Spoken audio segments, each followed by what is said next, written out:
प्यारे साथियों, मेरे साथ सुबुक मुस्कान की माता जी हैं, मम्मी उनकी। और मुझे इनसे मिलके बहुत मोटिवेशन मिला, इंस्पिरेशन मिला कि एक माँ जिनके हस्बैंड इस लाइफ में यानी ज़िंदगी में बीच में ही उन्हें छोड़कर चले गए, मीन्स भगवान के घर चले गए। वो एज ए वुमेन उन्होंने हिम्मत नहीं हारी। और आई थिंक 3 बच्चे हैं इनके पास, जिसमें उनकी एक बेटी हैं जो अभी मजिस्ट्रेट बनी है, एक छोटा बेटा इनका, एंड एक बड़ी बेटी हैं जो अभी MDS BDS करने के बाद डेंटिस्ट बन गई हैं। और इनकी जर्नी मैं यहाँ पे जनरली अभी इनके साथ डिस्कस कर रहा था, इन्होंने बताया तो मेरे को बहुत ज़्यादा लगाव इसमें लगा, और डेडिकेशन और स्ट्रगल की एक खासकर ऐसी सोसाइटी, ऐसे वर्ग से, और मुझे बहुत ज़्यादा इंस्पिरेशन मिली। तो मैंने सोचा कि आप लोगों के लिए एक इनके साथ वीडियो मैं रिकॉर्ड करूं। तो सबसे पहले मैं आंटी जी आपको धन्यवाद कहूँगा कि आपने घर पे बुलाया उसके लिए, एंड आपको मैं सुबुक के बिहाफ पर कॉन्ग्रेचुलेट विश करूँगा, शुभकामनाएं दूंगा कि आपकी बेटी ने सफलता प्राप्त करी है। अब कैसा लग रहा है आपको? बहुत खुशी की बात है और बहुत अच्छा लग रहा है। और इस वक्त जो है मिक्स फीलिंग है, थोड़ा गम भी है और खुशी का तो कोई ठिकाना ही नहीं है। गम और किस बात का? इनकी डैडी के जाने का। अच्छा, मतलब इनके पिताजी के जाने का। हाँ, जी, वो तो जिंदगी भर मलाल जी, रह यही गए। बस उनकी कमी इस वक्त मुझे बहुत महसूस हो रही है। आज वो होते तो हाँ, खुश होते, कितना खुश होते। जो इनका सपना था, जो आज इस चीज़ को मैं समझ सकता हूँ, क्योंकि मेरे भी पिताजी नहीं है। तो इस ये वाली जो जख्म है ये तो कभी भरेगा नहीं, लेकिन मैं ईश्वर से प्रार्थना करता हूँ कि उनकी दुआएं आपके साथ है, इनकी दुआओं की वजह से ये हुआ है। बिल्कुल। तो ये मतलब आपने मतलब कैसे किया, इस सिचुएशन को हैंडल कैसे किया कि मतलब उनके जाने के बाद फिर आप अपने बेटे को लेकर, बेटी को लेकर, एक किराए के मकान में रहकर, एक छोटे से कमरे में रहकर आपने इस मुकाम तक अपने बच्चों को पहुंचाया? और मेरे परिवार वालों का इसमें बहुत बड़ा रोल रहा है। हाँ जी। उन्होंने मुझे मोटिवेट किया कि मतलब बच्चे जहाँ के हम हैं, रामपुर UP, वहाँ रह के शायद ये सब नहीं हो पाता। और बहुत बड़ा मतलब बहुत कुछ खोया है मैंने यहाँ तक आने में, और बच्चों को मतलब आगे बढ़ाने में बहुत स्ट्रगल किया है। और माशाल्लाह उसका ऊपर वाले का बहुत शुक्र है, बहुत शुक्रगुजार हूँ उसका और सब और परिवार वालों का, जो मैं यहाँ तक बच्चों को पहुँचा पाई। और जो इनका डैडी को लेके एम था, उनका सपना था कि मैं अपने बच्चों को एक को जज बनाऊँ, एक को डॉक्टर और एक को इंजीनियर। और अल्हम्दुलिल्लाह अल्लाह ने मेरी सुनी। बस उसके बिना कुछ नहीं हो सकता था। उसने एक कुछ लेके मुझे बहुत कुछ अता किया। सब कहते थे कि अल्लाह जो कहता है बेहतर करता है, जो होता है बेहतर के लिए करता है। मैं सोचती थी कैसे, क्या इससे बेहतर क्या हो सकता है, इनके डैडी से ज़्यादा बेहतर क्या हो सकता था। अब समझ में आया, ये उसने सिला दिया।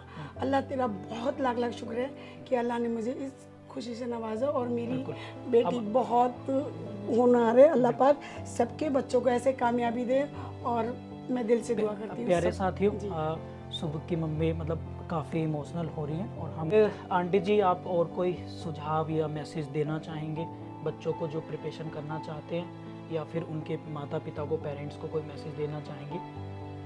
मैं बस इतना कहना चाहूँगी कि सबसे पहले खुद पे यकीन होना चाहिए जी, और उस ऊपर वाले पे जी।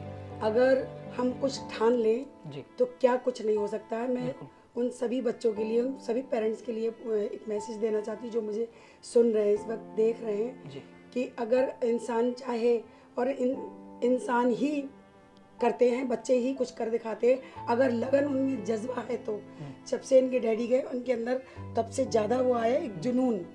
और हर बच्चा अगर इस तरह से एक जुनून की हद तक पढ़े, या पढ़ाई, कलम ही एक ऐसी चीज़ है जो आपको आगे ले जा सकती है। बाकी किसी चीज़ में इतना पावर नहीं है जितना कलम में पावर है जी। आज ये, और सब कहते थे कि मतलब अल्लाह जो करता है बेहतर करता है। ये जो आज यकीन हो गया कि ऊपर वाला उसकी रहमत से कभी मायूस नहीं होना चाहिए। उसकी यहाँ देर अंधेर नहीं है, कभी और अल्लाह सुनता है, कभी ना कभी वो जरूर देखता है। और मैं इनका भी शुक्रिया करूँगी जो मेरे यहाँ आए और जिन्होंने मुझे इस लायक समझा। और मैं कैमरे के सामने, मेरी इस टाइम आवाज़ भी वर्क नहीं कर रही है, अभी हाल ही में मेरी बेटी जज बनी है। हमारी मतलब खुशी तो हो रही खुशी है। का कुछ मिक्स फीलिंग है, रोना भी है, खुशी में इनकी डैडी के जाने का गम भी है, और बच्चे का तो खुशी का आलम नहीं है। तो मेरी आवाज़ भी इतनी नहीं चली है, बैठी हुई आवाज़, और जितना भी मैं बोल पा रही हूँ। और मैं यही मैसेज देना चाहती हूँ हर बच्चे को, अल्लाह पाक हर कोई बच्चा इस लायक बने और अंदर से अपने मतलब हिम्मत लाए और एक जज्बा जगाए, जुनून हो कि अगर कुछ कर दिखाना है तो क्या कुछ नहीं हो सकता, और बस ऊपर वाले के साथ होना चाहिए। हर पेरेंट्स को ये अपना बच्चा मतलब ये मोटिवेट करना चाहिए कि बच्चा पढ़े, सही। पढ़ाई के लिए उसको आगे जो भी सहूलियत दे सकता है, जितना भी कर सकता है उतना करे। मैं जितना कर सकती थी उतना मैंने किया। बहुत बहुत धन्यवाद।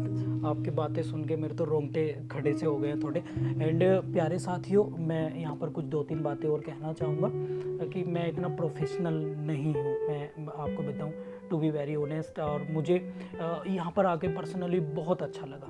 जितने इस बार सेलेक्टेड हुए हैं लोग, तो मैं कोशिश कर रहा हूँ कि आप लोगों को एक प्रोफेशनल के अलावा ऐसी चीज़ें, ऐसी कहानी आप लोगों के सामने रखूं कि उस पर्दे के पीछे असली रोल किसका है। जैसे सुबुक का इंटरव्यू आप लोगों ने देखा ही होगा, परंतु असली जो कहानी का किरदार है वो पर्दे के पीछे उनकी माता जी जो है निभा रही थी। और इनसे मैं बहुत, हम लोगों को 2.5-3 घंटे हो गए हैं यहाँ पर बातें करते हुए, और मेरा मन यहाँ इनसे बातें करने का बिल्कुल भी ये नहीं है कि मैं चाहता हूँ कि इनसे पूरी रात बातें करूँ, इनके बारे में जानूँ और आप लोगों को बताऊँ। और इन्होंने बहुत सारी बातें आप लोगों के साथ शेयर की हैं। आज ही आप लोग उठिएगा, और सुबुक ने बताया कि एक कलम में कितनी ताकत होती है। वो सबसे बड़ा हथियार है आपका, जिसे आप पूरी दुनिया को बदल सकते हैं। एक कॉपी, एक किताब और एक टेबल जिस पर आप बैठकर पढ़ते हैं, और एक पेन, जिससे आप अपने पूरे सपने को, अपने ड्रीम को जी सकते हैं। मैं इनका धन्यवाद करूंगा, आंटी जी का, और बहुत जल्दी मैं आपसे इनको मेरठ इनवाइट करूंगा अपने घर पर कि आप प्लीज़ आइएगा एक बार। एंड बहुत बहुत धन्यवाद, मेरे को बहुत अच्छा लगा। सुबुक, फिर से कॉन्ग्रेचुलेशन। मुझे तो उम्मीद ही नहीं थी कि सुबुक इस तरह से ट्रीट करेंगे। हालांकि ये गुस्सा कर रही थी, अभी मैं लेट हो गया था थोड़ा ट्रैफिक में, तो कि सर जल्दी आओ, सर जल्दी आओ। तो ये सुबह से बिल्कुल मेरे वेट में पूरा घर इंतज़ार कर रहा था, और मुझे यहाँ आके पर्सनली बहुत अच्छा लगा। और मैं डेफिनेटली, यदि आप लोग भी बुलाएंगे, और मैं चाहता हूँ कि ऐसे इंटरव्यूज़, ऐसी कहानी हमें ज़रूर जाननी चाहिए कि उनके माता पिता का क्या सेक्रीफाइस है। इस कहानी में तो बहुत सारे लोग होंगे, हर किसी के कंट्रीब्यूशन में, लेकिन एक माँ जो अपने हस्बैंड को खो चुकी है, मतलब एक ऐसी बेटी जो अपने पिता को खो चुकी है, उनका दर्द और दुख सिर्फ उनसे बेहतर कोई और समझ नहीं सकता है। आप लोग लकी हैं कि आपके माता पिता आप लोगों को सपोर्ट कर रहे हैं, आप लोगों के लिए मेहनत कर रहे हैं, प्रे कर रहे हैं, दुआ कर रहे हैं। तो प्लीज़ आप लोग इसका लाभ उठाइएगा, उसका दुरुपयोग मत कीजिएगा। एंड मैं सभी पेरेंट्स और सभी माता पिता से यही कहना चाहूँगा, चाहे आप किसी गांव से हैं, कस्बे से हैं, कि आप उठिए, अपने बच्चों को मोटिवेट करिए और बड़े सपने पालिए। जितने बड़े सपने आप पाल के रखेंगे तो डेफिनेटली आप बड़ा बनेंगे। और इसी कामना के साथ मिलता हूँ किसी नई स्टोरी में। उम्मीद है कि आप लोगों को इनकी कहानी ज़रूर पसंद आई होगी। कमेंट बॉक्स में आप आंटी के लिए प्लीज़ एक बार थैंक यू ज़रूर लिखिएगा, मुझे पर्सनली बहुत अच्छा लगा। And again thank you so much, आपका धन्यवाद।